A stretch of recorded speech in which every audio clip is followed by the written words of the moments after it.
Selamat siang dan salam sejahtera untuk kita semua. Salam Planters. Perkenalkan, nama saya Istana Sembiring. Saya berasal dari PTP 4 Regional 2 Unit Sawit Langkat. Dan saat ini saya bertugas sebagai Asisten Quality Assurance Teknik dan Pengolahan PKS Sawit Langkat. Dan di video ini saya ingin berbagi kepada rekan-rekan planters semua tentang manajemen bisnis. Kita saksikan sama-sama, let's go!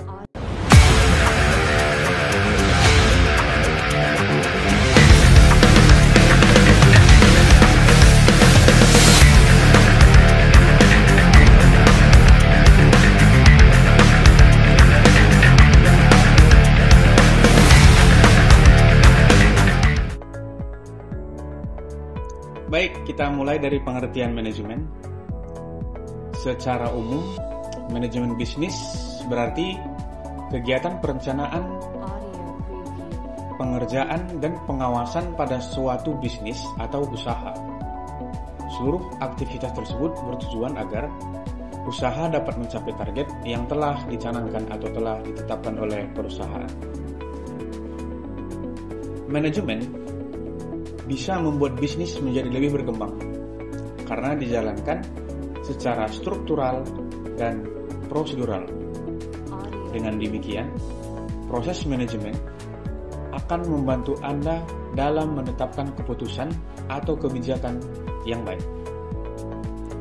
Umumnya, manajemen dilakukan oleh pejabat puncak atau pejabat tinggi seperti pemilik perusahaan sampai dengan manajer.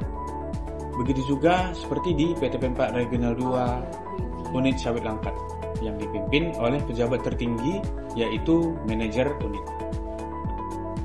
Hal ini agar komando perusahaan dapat diberikan secara terpusat sehingga berjalan dengan efektif. Namun tidak menutup kemungkinan dalam pelaksanaannya seorang karyawan juga harus memiliki sifat manajemen untuk bisa mengerjakan tugas dengan baik, tepat waktu, dan sesuai dengan prosedur. Secara garis besar, fungsi-fungsi manajemen tersebut merupakan proses dari suatu aktivitas yang dilakukan dengan merencanakan atau planning, mengorganisasikan atau organizing, pelaksanaan atau actuating, sampai ke pengawasan atau controlling. Kita masuk ke yang pertama, fungsi perencanaan atau planning. Planning merupakan suatu proses menyusun suatu kerangka kerja yang objektif guna untuk mengejar tujuan yang ingin dicapai perusahaan. Dalam membuat sebuah perencanaan, yang perlu dibahas adalah tujuan atau goal perusahaan atau biasa kita sebut dengan RKAP, dan upaya yang harus dilakukan untuk mencapai tujuan tersebut. Membuat keputusan juga merupakan bagian dari proses planning.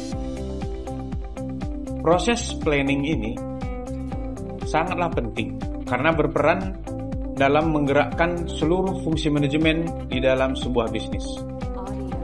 Dengan memiliki sebuah rencana, setiap individu atau unit menjadi memiliki arah yang jelas dan bisa membantu mengeliminasi hal-hal yang tidak penting atau kurang membantu dalam mencapai tujuan bisnis kita.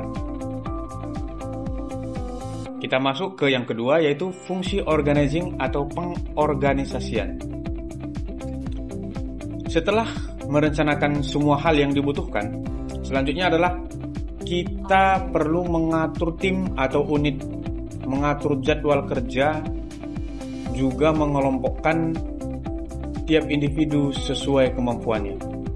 Organizing akan menuntut suatu bisnis untuk memanfaatkan segala sumber daya yang dimiliki, khususnya sumber daya manusia, dalam upaya mengubah rencana ke dalam bentuk aksi yang nyata. Kita masuk fungsi yang ketiga, yaitu fungsi actuating.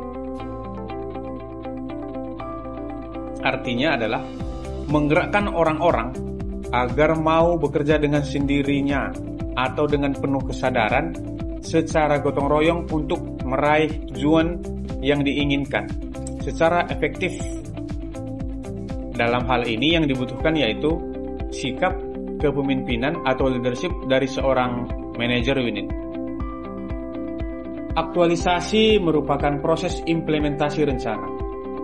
Tanpa ada satu aksi yang nyata, rencana hanya akan menjadi sekedar imajinasi belaka atau mimpi yang tidak akan pernah menjadi nyata.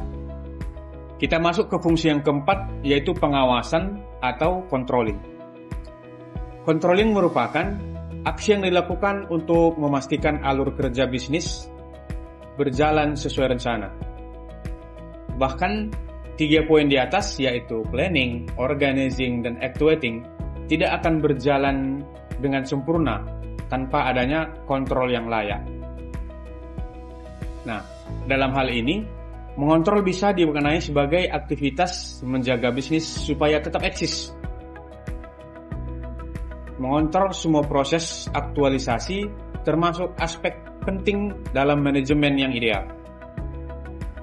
Tujuan utama controlling ini adalah untuk menjaga semua proses berjalan sesuai dengan yang kita rencanakan. Pada proses controlling ini, peran pemimpin sangatlah penting, terlebih saat dituntut mengambil keputusan yang cepat dan tepat.